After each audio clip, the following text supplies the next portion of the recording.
Bismillahirrahmanirrahim. Assalamualaikum warahmatullahi wabarakatuh. Salam sejahtera untuk kita semua. Oke teman-teman, kali ini kita akan menyaksikan bersama 4 video Project Citizen dari 4 kelompok di kelas 3E program studi PPKN FKIP Unram teman-teman. Mungkin bakalan mengasihkan ya teman-teman. Kita saksikan bersama mulai dari kelompok pertama. Let's go.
sangat mendukung aktivitas apapun itu bentuknya dari teman-teman mahasiswa yang hari ini masuk menerap jurusan PPKN. Jadi kami sangat mensupport apapun itu bentuk program. Yang penting memang bisa untuk sama-sama kita membangun masyarakat. Kebetulan yang hari ini program dari teman-teman adalah pemasangan lampu jalan yang alhamdulillah dipasang di beberapa titik di dusun kami, di dusun Tinggir ini.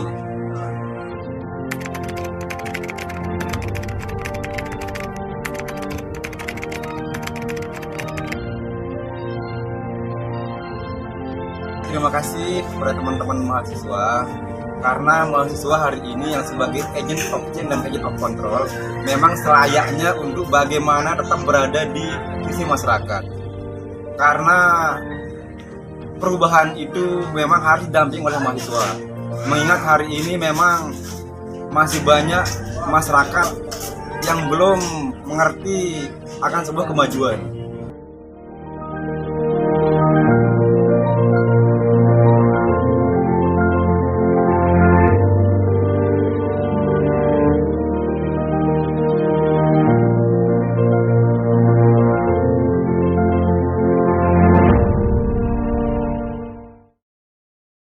Nah, itu tadi dari kelompok pertama teman-teman, cukup mengasihkan bukan? Lalu bagaimana dengan kelompok kedua, ketiga, dan keempat? Mungkin bakalan lebih mengasihkan. Mari kita saksikan bersama lagi teman-teman. Let's go.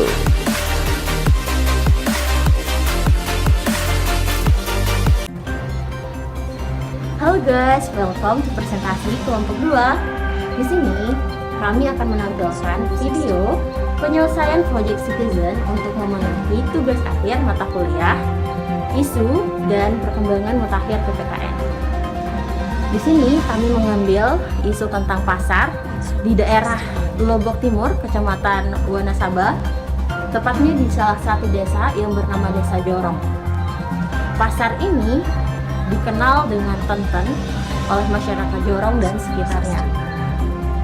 Pasar Tenten ini berada di pinggir jalan loh. Hah? Di pinggir jalan? Gimana ya?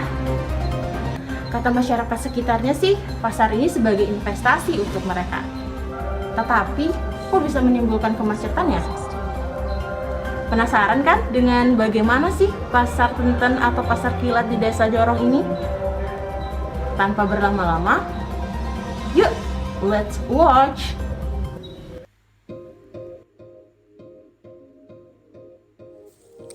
Sebelum rapat secara offline ini, kami telah mengadakan rapat secara virtual terlebih dahulu menggunakan platform Google Meet untuk mengidentifikasi masalah yang akan diambil. Barulah pada pertemuan offline ini kami menyetujui judul masalah yang telah diajukan oleh masing-masing anggota. Kira-kira masalah mana yang tidak terlalu rumit untuk diselesaikan, dan akhirnya kami memilih untuk mengambil isu pasar, yaitu pasar Tenten seperti yang telah dijelaskan di awal video. Di rapat ini kami mengulas kembali pengalaman dari masing-masing anggota terkait dengan isu yang kami ambil. Barulah di rapat selanjutnya kami benar-benar memfokuskan untuk pematangan konsep dan membahas teknis wawancara dan pembuatan bahan tayang untuk showcase. Sebelum observasi, kami melakukan briefing apa saja yang perlu dipersiapkan untuk wawancara dan bagaimana konsep pembuatan bahan tayang selanjutnya. Di sini teman-teman bisa melihat perbedaan yang mencolok antara pasar tradisional Wanasaba dengan pasar Tenten. Pasar Tenten lebih ramai oleh penjual ataupun pembeli. Bisa juga dilihat bahwa jalanan yang ada di pinggir pasar Tenten begitu macet sehingga sangat mengkhawatirkan keamanan dan kenyamanan penjual ataupun pembeli yang ada di sana. Ini adalah proses wawancara bersama Bapak Kepala Dusun Wanasaba. Ada banyak pertanyaan yang kami lontarkan. Salah satunya adalah bagaimana tanggapan masyarakat sekitar terhadap pasar Tenten yang notabene-nya berada di pinggir jalan, tepatnya di depan perumahan warga Desa Jorong. Sehari setelah wawancara, kami mengadakan pertemuan dan melakukan diskusi-diskusi terkait dengan hasil wawancara yang telah kami lakukan.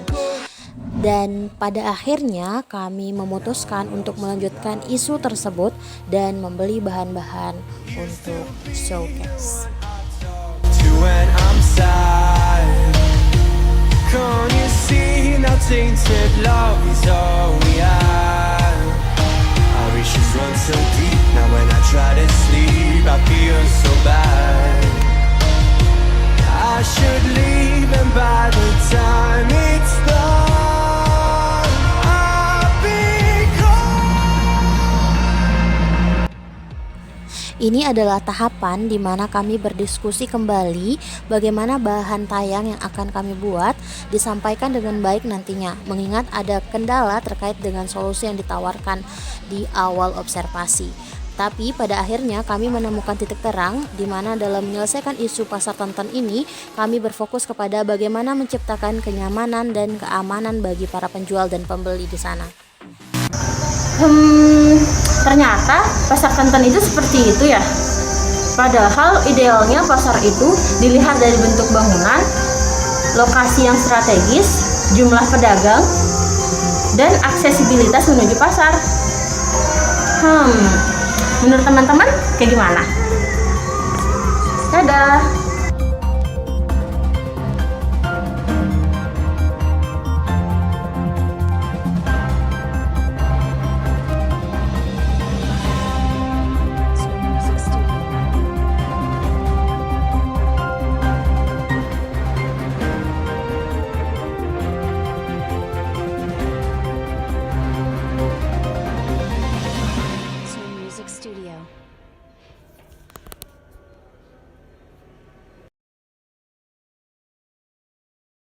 Seru juga ya kelompok 2 ternyata teman-teman. Lalu bagaimana dengan kelompok ketiga dan keempat?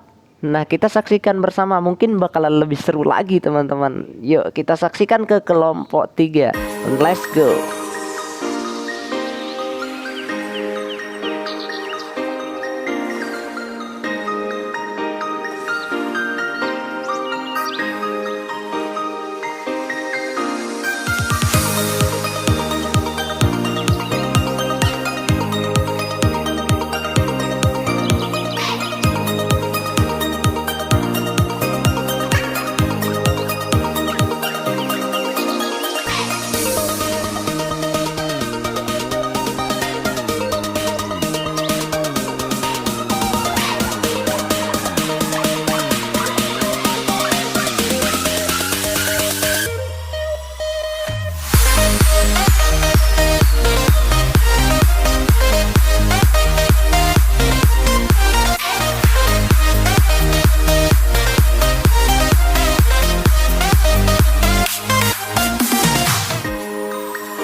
Sepertinya arah kedepannya kita mau diajak olah kan seperti muaranya supaya nanti nggak tersumbat, kan ada di bagian sana itu biar tidak tersumbat. Kami menyarankan untuk memakai jaring ya, jaring kayak jaring untuk ikan tuh ya. Bisa itu atau nanti bisa membuat program untuk memilah milih sampah, misalnya sampah organik itu nanti harus dipisah gitu, misalnya nanti jadi pupuk atau apa seperti itu. Dan untuk sampah anorganiknya bisa didaur ulang, misalnya jadi pot atau apa seperti itu, untuk bisa dikelola kembali, untuk bisa milih sampah gitu. Lalu dari kami sendiri solusinya itu apa ya, yang kita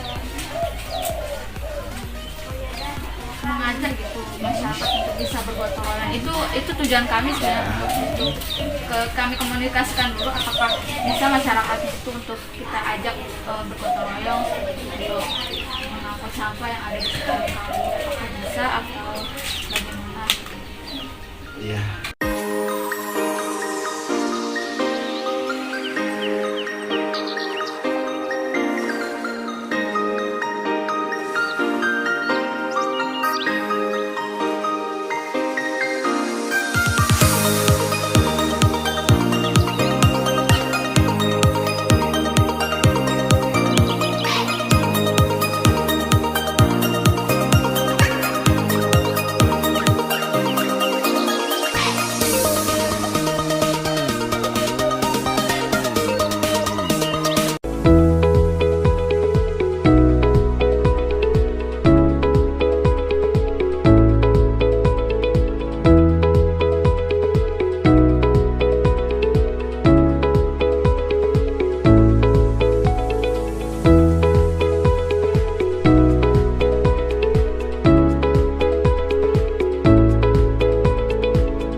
Semakin seru aja ya teman-teman. Nah, bagaimana dengan kelompok 4 ini teman-teman? Apakah semakin seru? Yuk kita saksikan bersama. Let's go.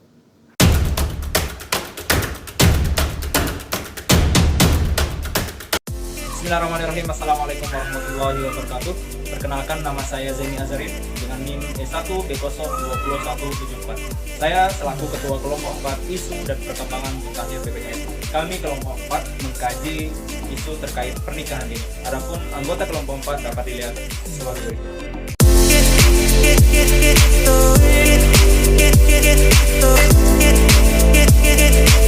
Ada beberapa penjelasan mengenai pernikahan dini akan dijelaskan sebagai berikut. Pernikahan dini adalah pernikahan yang dilakukan oleh pasangan sebelum mencapai usia 18 tahun. Selain bisa berdampak buruk bagi kesehatan, pernikahan dini juga berpotensi memicu kekerasan seksual dan pelanggaran hak asasi manusia.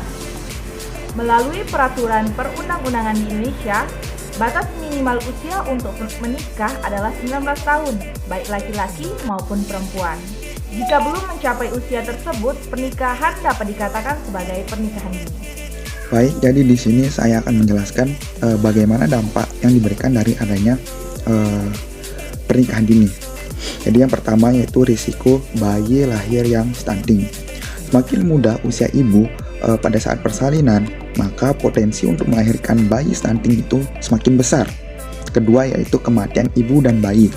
Hal ini itu disebabkan karena pinggul sang ibu itu masih terbilang belum matang dan akan menyebabkan potensi untuk mengalami robek mulut rahim yang nantinya akan menyebabkan kematian antara sang ibu dan juga bayi tersebut.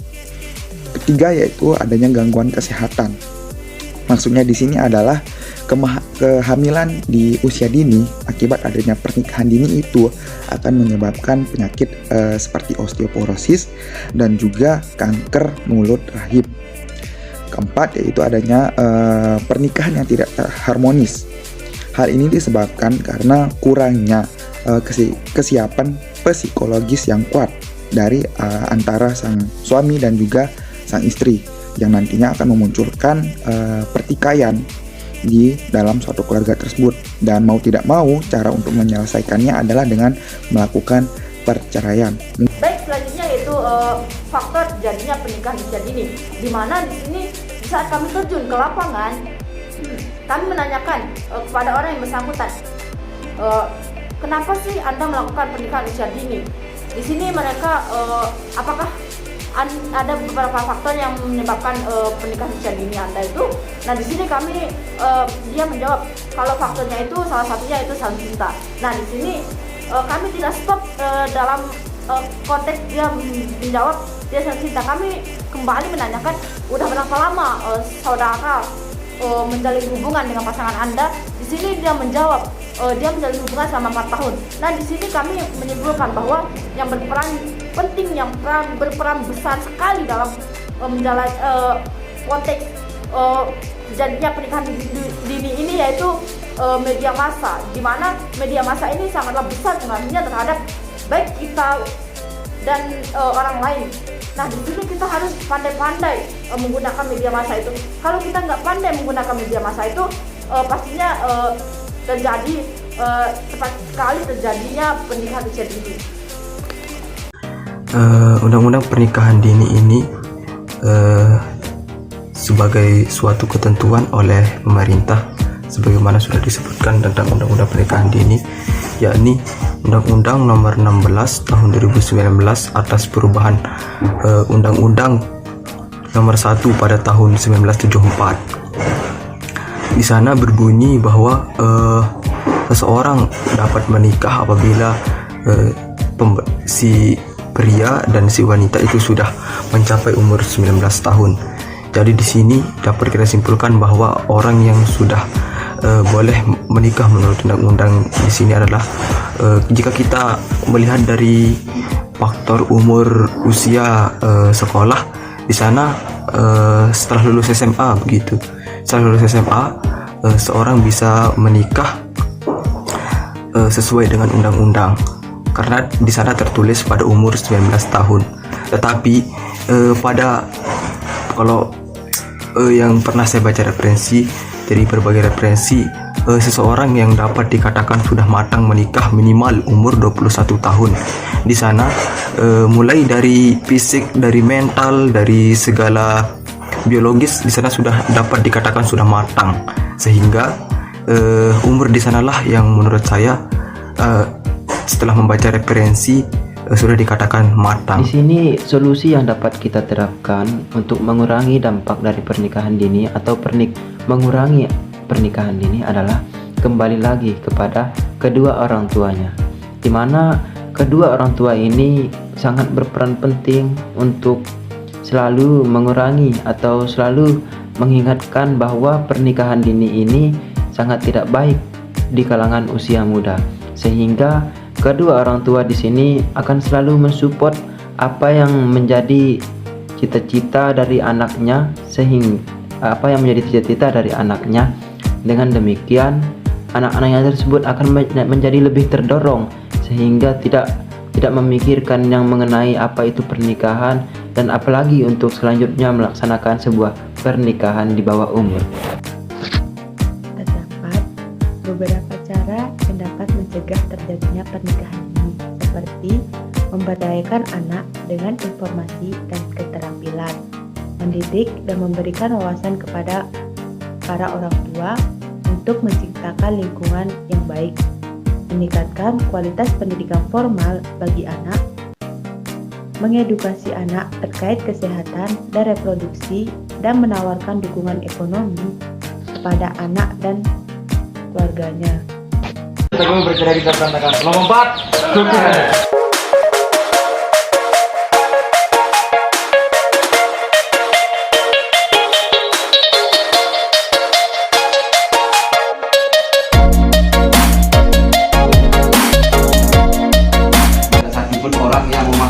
Cinta kan katanya Roma Irama kan tidak mampu kan menaruh mencabut yang namanya cinta itu kan. Laut pun akan ku kejar, gunung pun akan ku daki. Kan?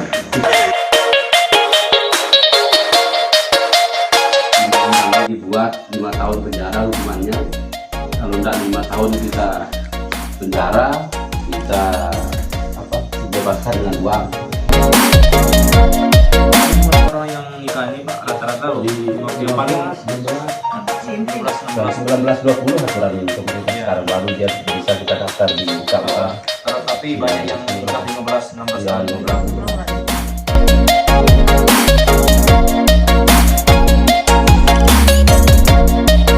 Kepada saudara Imam, siapakah yang menyuruh Anda untuk menikah, atau ada mungkin dari keluarga atau siapa yang Apa kamu sama pasanganmu itu punya visi dan misi untuk masa depanmu nanti, gimana ke depannya gitu, punya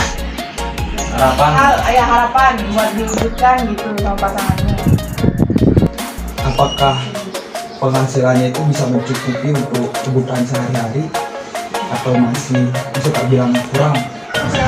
Kan kira-kira berapa lama menjalin hubungan dengan istrinya sekarang sehingga untuk memantapkan Tadi Bang Imam, saya nanya kan selain alasan Bang Imam tadi mengatakan cinta gitu, apakah ada alasan lain dalam hal proses pernikahan Bang Imam ini?